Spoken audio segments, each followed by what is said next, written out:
the Dakar 2001 sees the crews go from Smara to El Halawiya, but some unfortunate and bad news for Ribeiro in one of the service trucks after he hit a landmine. However, Juan Roma on his flat twin BMW wins the motorcycle section, whilst Servia wins in the cars.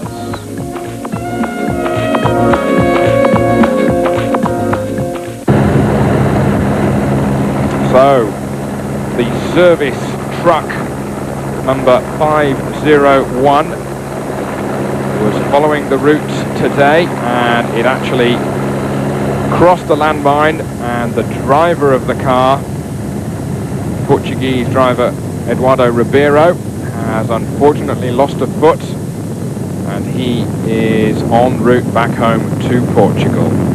But of course, the difficulties between Morocco and Mauritania coming into sport.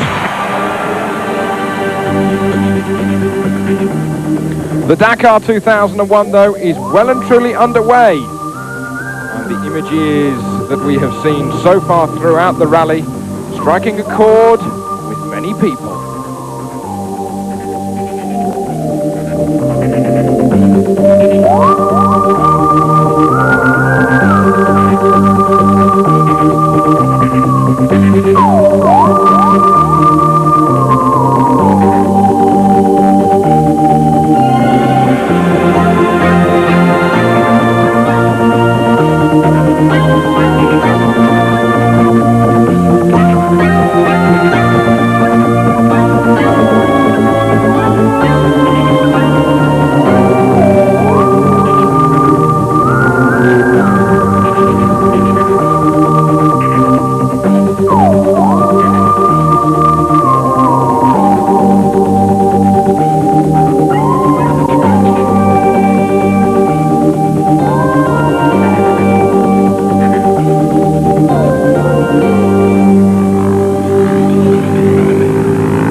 Frederic Moncassin feeling the Dakar in more ways than one.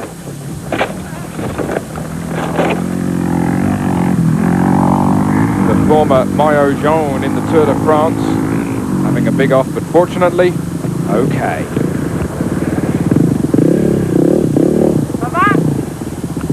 He says here, I went over the top. First crash? Yeah, he says his first crash, but hopefully my last. Speaking here with Antoine Morels. Says, how'd you like this stage? He said, well, it's very good, and I'm 50 years old, but I'm keeping many of the younger guys behind me. It's a good day today. No problems yesterday, but okay today. Some sand, and it's very fast indeed. The dust is a problem? He says, yeah, the dust is a problem.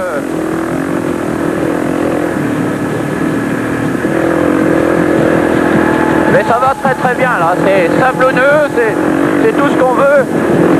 C'est très roulant aujourd'hui.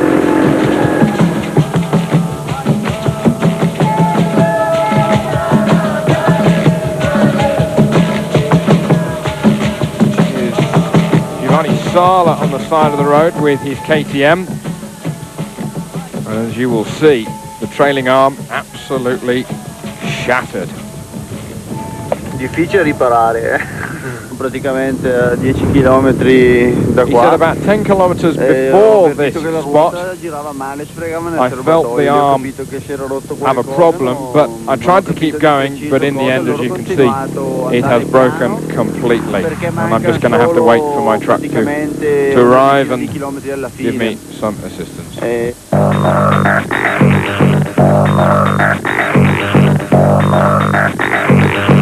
So the biggest stage of Dakar 2001 sees the crews go from southern Morocco, Smara into Mauritania. At the end of it, we'll see the crews cross the 2 kilometre long stretch of the Erg de Maktir. Very, very difficult series of dunes. From one end to another end, Morocco to Mauritania, as the border looms on the horizon. for the crews that left this morning. And here is PG Lundmark, the Swedish rider in the production class. And if you're wondering where his motorcycle is, well, it's a little bit out of shot. He's lost the chain off the machine, and as you can see, he's wandering around trying to find it, and there he catches a glimpse of it, not carrying a spare chain with him, and then running back in the early morning light to get to the machine and put it back on. English? Yes. What happened? The chain is broken and I lose my third and fourth gear too. So I'm in big problem. This night the KTM truck's coming so late. I have one spare engine, but it's I think it's coming around 2 o'clock or something in the morning. So I know what I'm going to do this night. Shit! Here we see Francois Flick towing Esteve Pujol after Pujol had run out of fuel. Eventually getting to the refueling stop. Hard work indeed.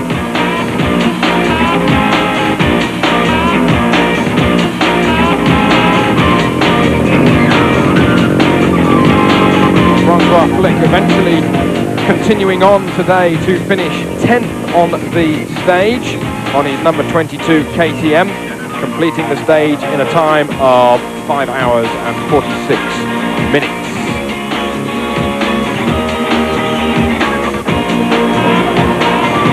The battle up front, though, was between Juan Nani Roma,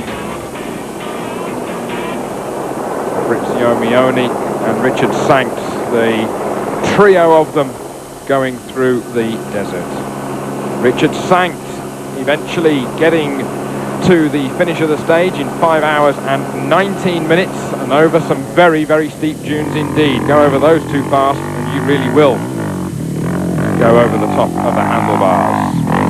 Richard Sanks said, giving how fast it was, it didn't turn out too badly today, but he thought that the BMWs would take more time off the KTMs than they eventually did.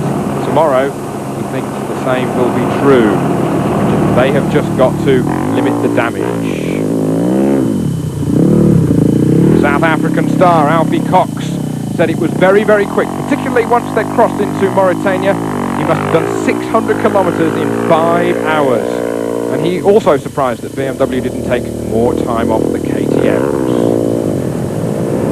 Mioni on the left, Roma on the right, and Roma with the blue machine catching Mioni. Spaniard past the Italian and into the distance. Mioni continues on. Mioni fourth today, just behind South Africa's Alfie Cox, who was third. A good day for Cox. Jordi Arcaron's fifth position on the stage today, giving away just under 9.5 minutes to stage winner Roma. And Arcaron's fourth overall.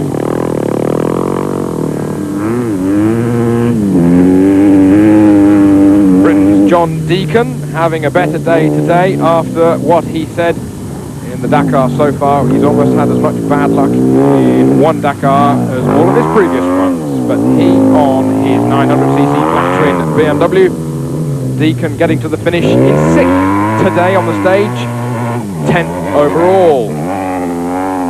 American Jimmy Lewis still having problems with his hands. He dropped the bike today and he couldn't pick it up. They don't hurt, he says, just weak.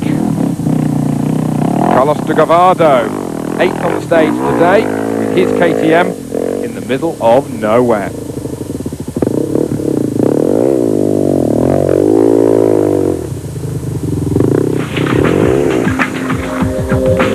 Now here is Juan Roma approaching the finish, well ahead on time, approaching what essentially is the end of 383 kilometers of rough and sometimes smooth desert riding.